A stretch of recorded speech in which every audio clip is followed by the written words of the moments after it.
السلام علیکم دوستو، کیسے ہیں آپ سب؟ میں زمینہ فیاض ایک بار پھر آپ کے ساتھ میں شروع کر رہی ہوں راہ عشق بائے سلمیٰ خان ایپیسوڈ 7۔ اور اسٹارٹ کرنے سے پہلے ہمیشہ کی طرح ایک ہی ریکویسٹ کہ اگر آپ میرے چینل پر نئے ہیں یا اب تک آپ نے چینل کو سبسکرائب نہیں کیا تو پلیز چینل کو سبسکرائب کر لیں، بیل آئیکن کو ضرور دبا دیں، کمنٹ کر کے ضرور بتائیں کہ آپ کو ناول کیسا لگ رہا ہے، ساتھ ہی اپنے کانٹیکٹس میں شیئر ضرور کریں۔ تو شروع کرتے ہیں اس ناول کو۔ جاسم جسے ہاسپٹل سے واپس آیا تھا تب سے بس اس کے بارے میں ہی سوچے جا رہا تھا، آخر وہ اتنا بڑا ہیرو ہو کر پاگل خانے میں کیا کر رہا تھا۔ اس کا ذہن بری طریقے سے الجھ رہا تھا، اسے حقیقت جاننی تھی۔ اس لیے اس نے ڈاکٹر سے پتہ کیا کہ جو عورت اور ایک لڑکی اس سے ملنے کے لیے یہاں پر آتی ہے اس کے بارے میں بتایا جائے۔ ڈاکٹر کے سب کچھ بتانے پر جاسم نے اس نمبر پر فون کیا تو سامنے سے ایک لڑکی نے فون اٹھایا۔ السلام علیکم۔ جاسم کے سوال کرنے پر سامنے لڑکی کچھ دیر تو خاموش رہی، پھر وعلیکم السلام میں جواب دے کر پوچھنے لگی، کون ہے آپ؟ دیکھیں میں جاسم خان ہوں، مجھے نوفل پاشا کے بارے میں جاننا ہے۔ لڑکی جو فون بند کرنے کا ارادہ رکھتی تھی، نوفل کا نام سن کر وہ حیران ہوئی اور پھر جاسم سے پوچھنے لگی کہ آپ کیسے جانتے ہیں نوفل کو؟ جاسم اسے سب کچھ بتا چکا تھا۔ لڑکی حیران تو بہت ہوئی تھی اور پھر جاسم نے اس سے التجا کی کہ وہ ایک بار اس سے ملنے اور نوفل کے بارے میں اسے بتا دے، کیونکہ وہ پرسوں سوات واپس جانے کا ارادہ رکھتا تھا اور وہ کل ہی کراچی میں رکنے والا تھا اور وہ نوفل کے بارے میں سب کچھ جاننا چاہتا تھا۔ لڑکی ملنے کے تیار ہو گئی اور پھر کل کا وقت ان دونوں نے مقرر کر لیا۔ جاسم جگہ اور وقت کے حساب سے وہاں پر موجود تھا، مگر 10 منٹ گزر چکے تھے، کسی کے آنے کا کچھ پتہ نہیں چل رہا تھا۔ جاسم کو لگا شاید وہ نہیں آئے گی، مگر اسے انتظار کرنا تھا۔ انتظار بڑھتا جا رہا تھا، بالآخر 40 منٹ ہو گئے مگر کوئی بھی نہیں آیا۔ اب وہ یہاں سے جانے کا ارادہ رکھتا تھا، اتنے میں سامنے سے ایک لڑکی 4 سالہ بچے کو اٹھا کر آ رہی تھی۔ جاسم کو سمجھ نہیں آیا کہ کیا یہ وہی لڑکی ہے جس کا ہم انتظار کر رہے ہیں۔ وہ لڑکی بھی ادھر ادھر دیکھنے لگی اور پھر موبائل اٹھا کر فون ملانے لگی تو جاسم کے فون پر اس لڑکی کا نمبر جگمگا رہا تھا۔ جاسم نے ہاتھ کے اشارے سے لڑکی کو اپنی طرف متوجہ کیا تو وہ لڑکی بھی چپ چاپ اس کی طرف چلی آئی۔ 4 سال کا بچہ اس کی گود میں سویا ہوا تھا اور جاسم بس اس لڑکی کو دیکھے جا رہا تھا جو دیکھنے میں پروقار اور ایک سمجھدار اور خوبصورت لڑکی تھی، مگر اس کی آنکھوں میں ویرانی تھی، ایسی ویرانی جیسے سب کچھ کھو دینے کی ہو۔ وہ لڑکی اب جاسم سے سوالیہ نظروں سے دیکھ کر پوچھ رہی تھی، نوفل پاشا کو کیسے جانتے ہو؟ اس لڑکی نے وہی سوال کیا تو جاسم نے اسے سب کچھ دوبارہ سے بتا دیا۔ وہ لڑکی کچھ دیر تو خاموش رہی اور پھر بولنا شروع ہوئی، دیکھیں ماضی کو جتنا کوریدا جائے کچھ ہاتھ نہیں آتا، اس لیے میں ماضی کو دبا کے ہی رکھنا چاہتی ہوں۔ اس لڑکی نے صاف طور پر اسے بتا دیا تھا۔ جاسم نے پہلے اس لڑکی کو دیکھا جو کافی سمجھدار تھی اور پھر نرمی سے اسے سمجھانے لگی، نوفل پاشا 4 سال پہلے ایک مشہور ایکٹر تھا جس کو دیکھنے کے لیے لوگ ترستے تھے، آج وہ ایک پاگل خانے میں نامعلوم انسان بن کے رہ گیا ہے۔ کیا اس کی حالت دیکھ کر آپ لوگوں کو ترس نہیں آتا؟ کیا آپ لوگ نہیں چاہتے کہ وہ ٹھیک ہو جائے؟ مجھے اس کی حالت دیکھ کر اس پہ رحم آ رہا ہے، آپ تو ان کے اپنے گھر والے ہیں، آپ کو کیوں نہیں آ رہا؟ جاسم نرمی سے اسے سمجھا رہا تھا۔ اس لڑکی کی آنکھوں میں نمی تیرنے لگی، اس کی آنکھوں کے کنارے بھیگ گئے تھے۔ دیکھیں خدا کے لیے میں جاننا چاہتا ہوں آخر ماضی میں ایسا کیا ہوا ہے کہ وہ یہاں تک پہنچ گیا ہے اور میں اسے ٹھیک کرنا چاہتا ہوں۔ میں بھی ایک ڈاکٹر ہوں اور میں اسے ٹھیک کر سکتا ہوں، لیکن جب تک مجھے اس کا ماضی نہیں پتہ چلے گا میں اسے کیسے ٹھیک کروں گا؟ اب کی بار اس لڑکی کی آنکھوں میں چمک آئی تھی، آپ ٹھیک کر سکتے ہیں ان کو؟ اس نے امید بھری نظروں سے جاسم کو دیکھا، ہاں میں کر سکتا ہوں، مگر اس کے لیے آپ کو پہلے مجھے سب کچھ بتانا پڑے گا۔ وہ لڑکی کچھ دیر خاموش رہی، اپنی گود میں سوئے اس بچے کو دیکھا اور پھر بولنا شروع ہوئی، میرا نام آبرو ہاشم ہے، میں نوفل پاشا کی کزن ہوں۔ 4 سال میں بہت کچھ بدل گیا ہے، بلکہ سب کچھ ہی بدل گیا ہے، یہ کہنا زیادہ بہتر ہوگا۔ ماضی نے ہم لوگوں کو بہت تکلیف دی ہے اور اس تکلیف کا اندازہ کوئی بھی نہیں لگا سکتا۔ 4 سال پہلے دیکھو اگر تمہیں زرین کا کچھ بھی پتہ ہے تو پلیز بتا دو، ہم لوگ بہت زیادہ پریشان ہیں، 1 مہینہ گزر چکا ہے مگر اس کا کچھ بھی پتہ نہیں چل رہا، آخری بار اسے تمہارے کمرے میں جاتے ہوئے دیکھا گیا ہے، خدا کے لیے بتا دو۔ آنٹی مہر میں سب بہت پریشان ہیں۔ مراد نوفل کے سامنے بیٹھ کر اسے منت کر رہا تھا، جب میں ایک بار کہہ چکا ہوں کہ میں نہیں جانتا تو کیا تم لوگوں کو نہیں سمجھ آ رہا؟ وہ ہر بار کی طرح چلا کر اپنی صفائی دے رہا تھا، دیکھو مجھے لگتا ہے کچھ ایسا ہے جو ہم نہیں جانتے، پلیز نوفل اگر کچھ بھی ایسا ہے تو بتا دو۔ مگر نوفل کی ایک ہی بات تھی کہ وہ نہیں جانتا، اس 1 مہینے میں ارسلان نے نوفل سے کوئی رابطہ نہیں کیا تھا۔ نوفل نے ارسلان سے آخری بار ان کی جو کمرے میں بات ہوئی تھی وہی بات ہوئی تھی۔ اسمارا نے بہت کوشش کی ان دونوں کی صلح کروا سکے، مگر وہ دونوں ضد کے پکے تھے۔ ارسلان کو بہت برا لگا تھا کہ اس نے غصے میں آ کر اس سے یہ الفاظ کہہ دیے۔ ارسلان کام کے سلسلے میں دبئی گیا ہوا تھا۔ اسمارا امید سے تھی۔ اس کا 7واں مہینہ چل رہا تھا۔ ارسلان کا کام تھوڑا لمبا ہو گیا تھا، اس لیے اسے ٹائم لگ گیا تھا، اور اب تو اسمارا کا 8واں مہینہ بھی شروع ہونے والا تھا۔ جب نوفل نیند سے اٹھا تو اسے 20 سے 30 گھر سے مس کالیں آئی ہوئی تھی۔ پہلے تو وہ گھبرا گیا، پھر کچھ سوچتے ہوئے اس نے فون ملایا۔ سامنے سے آبرو نے فون اٹھایا۔ کیا ہوا ہے آبرو، سب ٹھیک ہے؟ وہ پریشان ہو کر پوچھ رہا تھا۔ نوفل بھائی، آپ جلدی سے حویلی آ جائیں، مامی کو ہارٹ اٹیک ہوا ہے۔ رات سے ہم آپ کو فون ملا رہے ہیں۔ ارسلان بھائی کو ہم لوگوں نے نہیں بتایا کیونکہ وہ دوسرے ملک میں ہے اور وہاں سے وہ پریشان ہو جائیں گے۔ مامی بس آپ کو ہی پکارے جا رہی ہے، آپ جلدی سے آ جائیں، وہ گھبرائے ہوئے اور نم لہجے میں کہہ رہی تھی، اور اگلے ہی پل نوفل کی سانس تھمی تھی۔ اسے ماضی کے کچھ لمحات یاد آئے تھے۔ اسے ضبط سے اپنی آنکھیں بند کر لی۔ اسے اپنی ماں کے پاس جانا تھا، اس ماں کے پاس جس نے سوتیلی ہونے کے باوجود بھی سگوں سے بڑھ کر اسے چاہا تھا، اور حقیقت تو یہی تھی کہ نور بانو پاشا کو ارسلان سے زیادہ نوفل سے محبت تھی۔ اگلے ہی لمحے اس نے گاڑی نکالی اور حویلی کی جانب بڑھ گیا تھا۔ حویلی میں سب بہت پریشان تھے۔ جیسے ہی تنزیلہ بیگم کو پتہ چلا کہ نوفل آنے والا ہے، انہوں نے انابیہ کو پہلے ہی تیار ہونے کا کہہ دیا تھا۔ وہ اچھے طریقے سے جانتی تھی کہ نوفل کو نور بانو پاشا کچھ دن تو یہاں سے جانے نہیں دیں گی، اور ویسے بھی وہ کافی وقت بعد واپس آیا ہے۔ اگر یہ کہا جائے کہ وہ سالوں بعد واپس آ رہا ہے تو غلط نہ ہوگا۔ دوسری طرف زبیدہ بیگم بھی آبرو کو یہی کہہ رہی تھی کہ تمہیں نوفل کے آس پاس رہنا ہے، اس کا ہر کام اپنے ہاتھ سے کرنا ہے، اور انابیہ کو تو اس کے آس پاس بھٹکنے بھی نہیں دینا۔ مگر آبرو کو صرف اپنی مامی کی فکر تھی، اپنی ماں کی باتوں کو نظر انداز کر کے اپنی مامی کے لیے دعائیں کر رہی تھی۔ 3 گھنٹے کے سفر کے بعد اس کی گاڑی حویلی کے باہر رکی ہوئی۔ آج کتنے سالوں بعد وہ شاہ حویلی کو دیکھ رہا تھا۔ اس کا دل نہیں تھا یہاں پر آنے کا۔ جو سلوک اس کی ماں کے ساتھ اس کے باپ نے کیا تھا، اس نے تو قسم کھا لی تھی وہ تو ساری زندگی اپنے باپ کا چہرہ نہیں دیکھے گا، مگر قسمت اسے آج اس دہلیز پر دوبارہ لے آئی تھی۔ وہ مرے مرے قدموں کے ساتھ اندر داخل ہوا۔ بہت ساری یادیں اس کے ساتھ اس گھر میں داخل ہو رہی تھی، بہت سارے لمحات اس کی آنکھوں کے سامنے آ رہے تھے۔ تمہیں جانا ہے نا یہاں سے، نفرت کرتے ہو نا مجھ سے، تو چلے جاؤ۔ ویسے بھی میں تو چاہتا بھی نہیں تھا کہ تم اس دنیا میں آؤ، لیکن اس عورت نے میری بات ایک بار بھی نہیں مانی اور تمہیں پیدا کر کے خود اس دنیا سے چلی گئی۔ میں اس عورت کی کوئی نشانی اپنے پاس نہیں رکھنا چاہتا، مگر نہ چاہتے ہوئے بھی تمہیں اپنے پاس رکھنا پڑ رہا تھا۔ زرار پاشا کے زہریلے الفاظ نوفل کے دل کے اندر پیوست ہو رہے تھے۔ نور بانو تڑپ کر آگے بڑھی اور زرار کو چپ کرانے لگی، مگر وہ صاف طور پر کہہ چکے تھے اگر اس نے میرے حکم کی خلاف ورزی کی تو میں اس کو اس حویلی میں ہرگز نہیں رہنے دوں گا۔ اور وہ میری یہ 19 سالہ نوفل اس حویلی کو چھوڑ کر ہمیشہ کے لیے چلا گیا تھا۔ جب بھی اس کی ماں یا کسی اور کا دل کرتا اسے ملنے کے لیے تو وہ نوفل کے گھر آ جاتی، یا نوفل انہیں کہیں باہر ملنے کو بلاتا تھا۔ وہ دوبارہ اس حویلی میں کبھی واپس نہیں آیا تھا، اور آج اپنی ماں کی وجہ سے وہ یہاں پر آیا تھا۔ اسے اندر آتے ہوئے زبیدہ بیگم نے دیکھ لیا تھا۔ وہ آگے بڑھی اور اسے گلے سے لگا لیا، مگر نوفل کے دل میں یہاں پر کسی کے لیے کوئی احساس نہیں تھا سوائے اس کی ماں، بھائی، بھابھی اور آبرو کو چھوڑ کر۔ باقی وہ سب کے لیے ویسا ہی نارمل سا تھا، مگر اپنے باپ کے لیے اس کے اندر ایک نفرت تھی جو دن بدن بڑھتی جا رہی تھی۔ انابیہ اسے دیکھ کر اس کی طرف بڑھی، تنزیلہ بیگم بھی اسے دیکھ چکی تھی، وہ سب نوفل سے حال چال پوچھ رہی تھی۔ زبیدہ بیگم کو اپنی بیٹی پر غصہ آ رہا تھا جسے انہوں نے کہہ دیا تھا کہ تمہیں نوفل کے آس پاس رہنا ہے، مگر وہ تو کہیں بھی نہیں تھی، بلکہ یہ ماں بیٹی تو نوفل کو چھوڑ ہی نہیں رہی تھی۔ اور ابھی زیادہ دیر گزری بھی نہیں تھی کہ آبرو اپنی مامی کے کمرے سے باہر آئی اور نوفل کو دیکھ کر اسے سلام کر کے اب اسے کمرے کی جانب لے جا رہی تھی۔ وہ سب لوگ بھی اس کے پیچھے جانے لگے تو آبرو نے اسے اندر بھیج کر خود وہ باہر رک گئی اور سب کو بھی باہر رکنے کا کہہ دیا۔ اس کا یہ انداز انابیہ اور تنزیلہ بیگم کو آگ لگا چکا تھا، مگر آبرو نے کہہ دیا تھا کہ ہمیں کچھ وقت ان دونوں کو اکیلا دینا چاہیے۔ وہ دونوں پیر پٹک کر وہاں سے جانے لگی، مگر انابیہ سوچ چکی تھی کہ وہ دروازے پر نظر رکھ کر کھڑی رہے گی، کیونکہ ایسا نہ ہو وہ یہاں سے نکلے اور آبرو اسے اپنی باتوں میں الجھا لے۔ البتہ آبرو کی سوچ یہی تھی کہ نوفل اور نور بانو بیگم ساری بات کر کے ان دونوں کے درمیان جو بھی غلط فہمیاں ہیں وہ ختم ہو جائے۔ نوفل جب کمرے کے اندر گیا تو اپنی ماں کو بستر پر لیٹا دیکھ کر اسے افسوس ہوا تھا۔ اس کی ماں پہلے سے کافی کمزور ہو گئی تھی، چہرہ بھی پیلا پڑ رہا تھا۔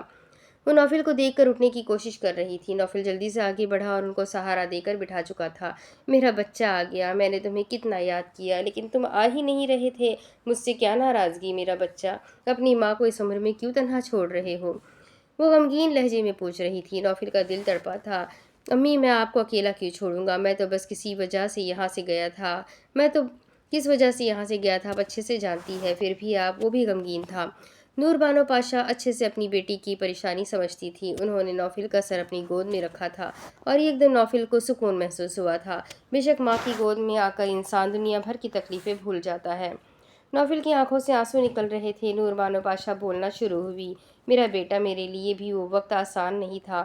میں نے مہک کو ہمیشہ اپنی بہن سمجھا، کبھی اسے سوتن نہیں سمجھا تھا، مگر دیکھو قسمت نے کیا کھیل کھیلا۔ اکثر سوتن آپس میں لڑ کر ایک دوسرے کا گھر برباد کرتی ہے۔ یہاں پر ہم دونوں تو بہنیں بن کر رہ رہی تھی، مگر زرار کبھی مہک کو قبول نہیں کر پائے۔ مجھے آج بھی وہ رات یاد ہے جب وہ تڑپ تڑپ کر میرے سامنے زرار کی محبت کی بھیک مانگ رہی تھی۔ نور بانو پاشا نے ضبط سے اپنی آنکھیں بند کر لیں۔ وہ لمحہ ان کے لیے کافی سخت تھا۔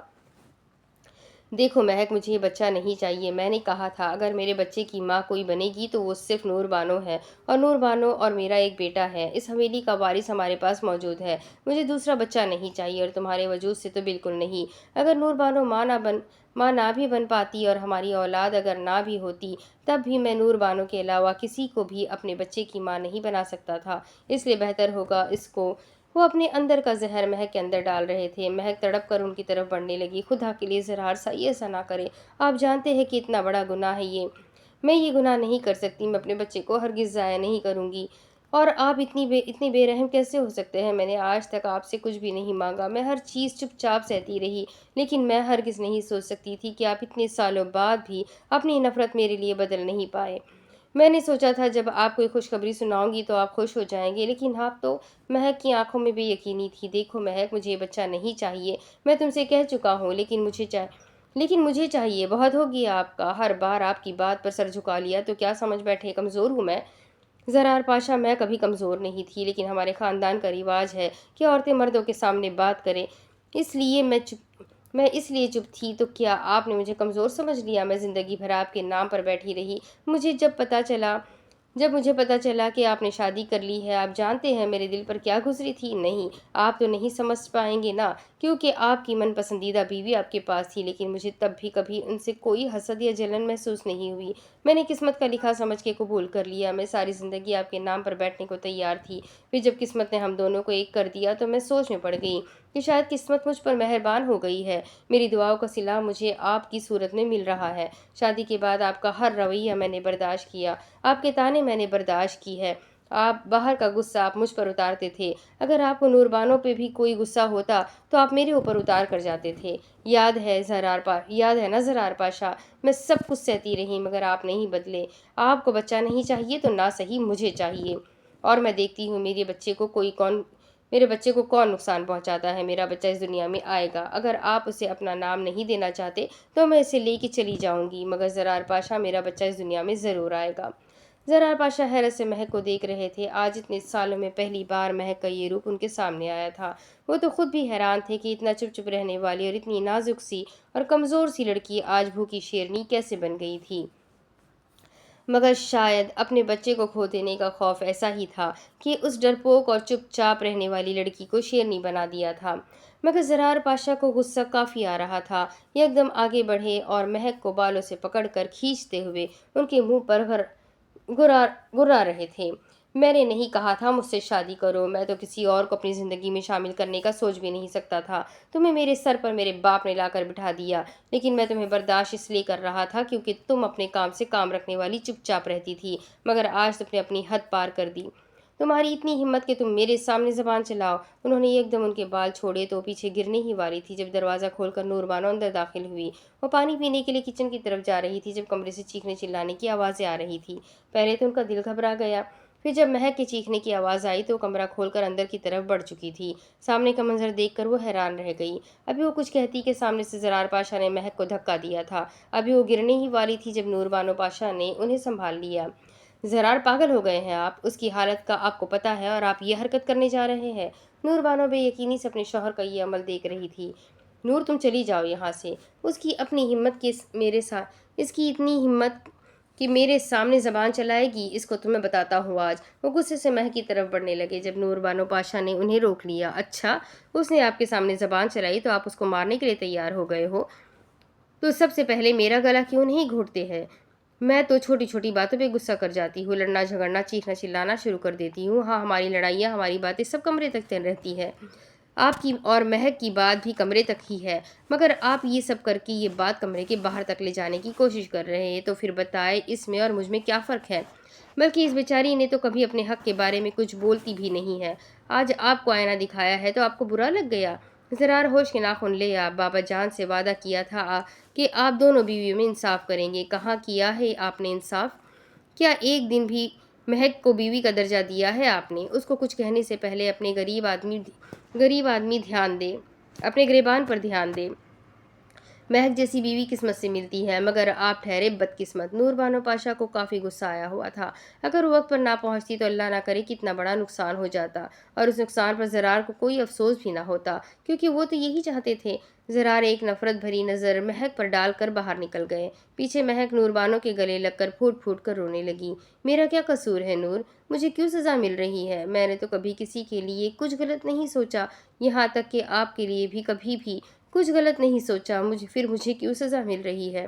میں نہیں چاہتی جیسے زرار آپ سے محبت کرتے ہیں ویسی مجھے محبت دے، کیونکہ میں جانتی ہوں مجھ سے محبت نہیں کر سکتے جو آپ سے کرتے ہیں، میں بس ان کی تھوڑی توجہ چاہتی ہوں۔ کیوں نور؟ ان کو مجھ پہ رحم نہیں آتا؟ میں برداشت نہیں کر پا رہی، میں سب کچھ برداشت کر گئی، مگر ان کی یہ بات کہ وہ اولاد نہیں چاہتے، بلکہ مجھ سے اولاد نہیں چاہتے۔ اگر وہ میرے معاملے میں بے رحم ہے تو میں سمجھ بھی سکتی ہوں، مگر وہ اپنی اولاد کے معاملے میں کیسے بے رحم ہو سکتے ہیں؟ وہ کیسے یہ کہہ سکتے ہیں کہ میں اس بچے کو اس دنیا میں آنے سے پہلے ہی ختم کر دوں؟ کیا انہیں خدا کا خوف نہیں ہے؟ یہ قتل کرنے کے برابر ہے، اور وہ چاہتے ہیں کہ میں قتل کروں۔ میں نہیں کر سکتی، میں نہیں کر سکتی نور، آپ تو مجھے سمجھتی ہے نا؟ خدا کے لیے آپ انہیں یہ سمجھائے کہ میں یہ نہیں کر سکتی، میرے لیے یہ ناممکن ہے، میں ہرگز اپنی اولاد کو ختم نہیں کر سکتی۔ وہ روتے ہوئے سسکتے ہوئے نور بانو پاشا سے التجا کر رہی تھی، ان کو سمجھائے وہ مجھ پہ رحم کیوں نہیں کر رہے؟ خدا کے لیے نور انہیں سمجھائے، آپ سے تو محبت کرتے ہیں نا، وہ آپ کی ہر بات مانتے ہیں، خدا کے لیے انہیں یہ بات سمجھائے کہ میں اتنا بڑا گناہ نہیں کر سکتی۔ وہ نور بانو کے سامنے ہاتھ جوڑ چکی تھی، یہاں تک کہ وہ ان کے پیر پڑنے کو بھی تیار تھی۔ نور بانو نے تڑپ کر مہک کو اپنے سینے سے لگایا تھا۔ مہک پاگل ہو گئی ہو کیا کر رہی ہو یہ؟ میں سمجھاؤں گی انہیں، تم ہرگز ایسا کوئی کام نہیں کرو گی جو وہ کہیں گی، آیا تمہیں سمجھ میں؟ اپنے حق کے لیے آواز اٹھاؤ، اب تم اکیلی نہیں ہو، تمہارے ساتھ ایک اور وجود بھی اس دنیا میں آنے والا ہے، اپنے لیے نہ صحیح اس کے لیے لڑنا سیکھو، جو مرتبہ یا جو حق میرا زرار اور اس گھر پر ہے ویسا ہی حق اور مرتبہ تمہارا بھی ہے، تم بھی وہی رتبہ رکھتی ہو جو میں رکھتی ہوں۔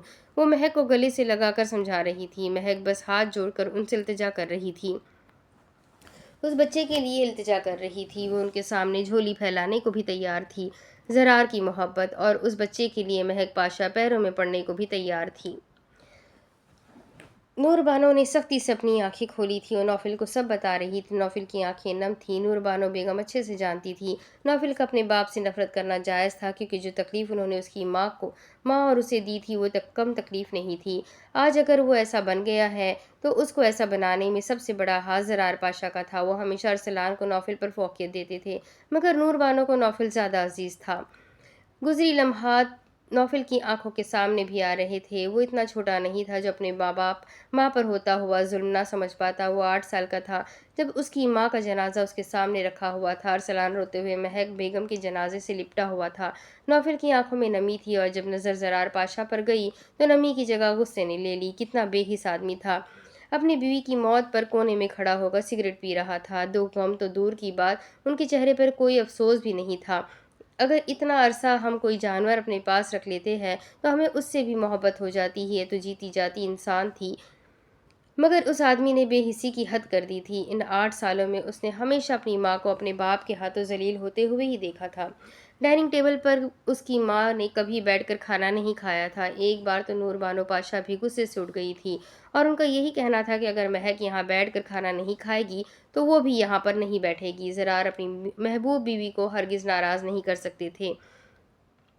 اس لیے نہ چاہتے ہوئے بھی انہیں مہک کا وجود برداشت کرنا پڑ رہا تھا۔ انہیں لگا تھا باپ کے مرنے کے بعد وہ آسانی سے مہک سے جان چھڑوا سکتے ہیں، مگر وہ نہیں جانتے تھے نور بانو مہک کا سہارا بن جائیں گی۔ انہوں نے تو سنا تھا کہ سوتن ایک دوسرے کی دشمن ہوتی ہے، مگر یہاں تو الٹی گنگا بہہ رہی تھی۔ یہاں دشمن تو چھوڑو، بہنیں بن کر رہ رہی تھی۔ ان 8 سالوں میں اس نے بہت ساری مار اپنے باپ کے ہاتھوں کھائی تھی۔ پہلے اسے مہک بیگم بچاتی تھی اور پھر 15 سال کا ہوتے ہوتے اسے نور بانو پاشا بچا رہی تھی، مگر نوفل اب ہر وہ کام کرتا تھا جس سے اس کے باپ کو تکلیف ہوتی۔ پتہ نہیں کیوں، مگر اپنے باپ کو تکلیف میں دیکھ کر نوفل کو سکون محسوس ہوتا تھا۔ زرار نے اب جب ارسلان کی شادی آبرو یا انابیہ سے کرنے کا سوچا تو اس نے صاف طور پر انکار کر دیا۔ پھر ان کے پاس ایک ہی راستہ رہ گیا نوفل کو منانے کا، مگر نوفل اب کوئی چھوٹا بچہ تو تھا نہیں جسے مار کر وہ اپنے طریقے سے ہر بات منوا سکتے۔ وہ ایک 19 سال کا لڑکا بن چکا تھا، لیکن دکھنے میں وہ 25-26 سال کا لگتا تھا۔ کھٹا کھٹا اور ایک بہت ہی پرکشش مرد بن چکا تھا۔ زرار نے نوفل سے یہ کہا کہ اس کی شادی خاندان میں ہی ہوگی، یا تو وہ آبرو سے شادی کر لے یا انابیہ سے، مگر اس نے شادی اس خاندان میں ہی کرنی ہوگی۔ اور نوفل نے تو قسم کھا لی تھی اپنے باپ کی بات نہ ماننے کی۔ اس نے صاف طور پر انکار کر دیا۔ زرار پاشا کو یہ چیز برداشت نہیں ہوئی۔ ارسلان نے جب اسمارا سے شادی کی خواہش ظاہر کی تو نور بانو اور زرار نے کچھ بھی نہیں کیا۔ البتہ تنزیلہ بیگم اور زبیدہ بیگم نے کافی واویلا مچایا تھا، مگر اپنے محبوب بیوی کے بیٹے کی باری تھی تو چپ کر گئے تھے اور اس کی خوشی میں خوش ہو گئے تھے۔ مگر اب ان کو نوفل یاد آ رہا تھا۔ میں نہیں کروں گا، وہ صاف طور پر اپنے منہ پر انکار کر چکا تھا۔ تمہارے پاس کوئی راستہ نہیں ہے، تمہیں شادی کرنی ہوگی۔ میں تمہیں چوائس دے رہا ہوں، تم دونوں میں سے کسی سے بھی کر سکتے ہو، مگر تمہیں شادی خاندان میں ہی کرنی ہے۔ وہ بھی اپنی بات پر ڈٹے ہوئے تھے۔ نوفل نے دور بیٹھی اپنی ماں پر نظر ڈالی جو بے بسی سے باپ بیٹے کو یوں اپنے سامنے دیکھ رہی تھی، مگر نوفل نے دوبارہ انہیں انکار کیا تو انہوں نے کہا کہ پھر میری حویلی سے دفع ہو جاؤ، اگر میری بات نہیں مانو گے تو تمہیں یہاں رہنے بھی نہیں دیا جائے گا۔ وہ اپنا فیصلہ سنا چکے تھے اور نور بانو پاشا نے اپنے دل پر ہاتھ رکھ لیا تھا۔ زرار اب اپنے جوان بیٹے کو کیوں خود سے الگ کر رہے ہیں؟ یہی لوگ ہی تو ہے ہمارے بڑھاپے کا سہارا، ایسا کیوں کر رہے ہیں؟ وہ بے بسی سے اپنے شوہر کو سمجھا رہی تھی۔ ہاتھ تو ارسلان ہے نا میرے بڑھاپے کا سہارا۔ مجھے ارسلان پر فخر ہے کہ وہ میرا بیٹا ہے، مجھے کسی اور کی ضرورت نہیں ہے۔ اگر اسے ترس کھا کر میں نے اپنے ساتھ اس حویلی میں رکھا ہے تو اس کو میری بات ماننی ہوگی، ورنہ میری بلا سے بھاڑ میں جائے۔ ان کا لہجہ اتنا سخت تھا کہ ایک پل کے لیے نور بانو کا دل کانپا تھا۔ جی بالکل، آپ کا تو بس چلتا کہ جیسے میری ماں کو آپ نے مار دیا تھا آپ مجھے بھی مار دیتے، بلکہ آپ تو مجھے اس دنیا میں ہی نہیں آنے دے رہے تھے۔ وہ تو نور امی نے ان کا ساتھ دیا تھا، ورنہ آپ تو کب کے مجھے مروا چکے ہوتے۔ آج نوفل بھی پورے حساب برابر کرنے کے ارادے میں تھا۔ میں تو چاہتا ہی نہیں تھا کہ تم اس دنیا میں آؤ، اور تم کیا بات کر رہے ہو؟ تمہاری ماں کو میں نے مارا، خود سیڑھیوں سے گر کر مر گئی تھی، مگر جاتے جاتے تمہیں میرے سر پر ڈال کر گئی ہے۔ مجھے نفرت ہے تمہاری ماں سے اور تم سے۔ اگر یہاں رہنا ہے تو میری بات ماننی ہوگی، ورنہ نکلو یہاں سے۔ وہ دوبارہ اپنا فیصلہ اس پر ڈال چکے تھے۔ نوفل کچھ دیر کے لیے خاموش رہا، پھر اپنی ماں کی طرف بڑھنے لگا۔ نور بانو بس روئے جا رہی تھی۔ امی میں یہاں سے جا رہا ہوں، اس بے حس آدمی کے گھر میں ایک پل اور نہیں ٹھہر سکتا، آپ بے فکر رہے۔ میرا آپ سے اور ارسلان بھائی سے کوئی تعلق نہیں ٹوٹا، بلکہ میرا یہاں سے کسی سے بھی کوئی تعلق نہیں ٹوٹا۔ بس اس بے حس انسان کو چھوڑ کر وہ ایک نفرت بھری نظر زرار پر ڈال کر باہر کی طرف نکل گیا تھا۔ نور بانو پاشا اپنے شوہر کو سمجھاتی رہی کہ اپنے جوان بیٹے کو روک لے، مگر وہ بھی ایک نفرت بھری نظر باہر جاتے ہوئے نوفل پر ڈال کر اپنے کمرے کی طرف چلے گئے۔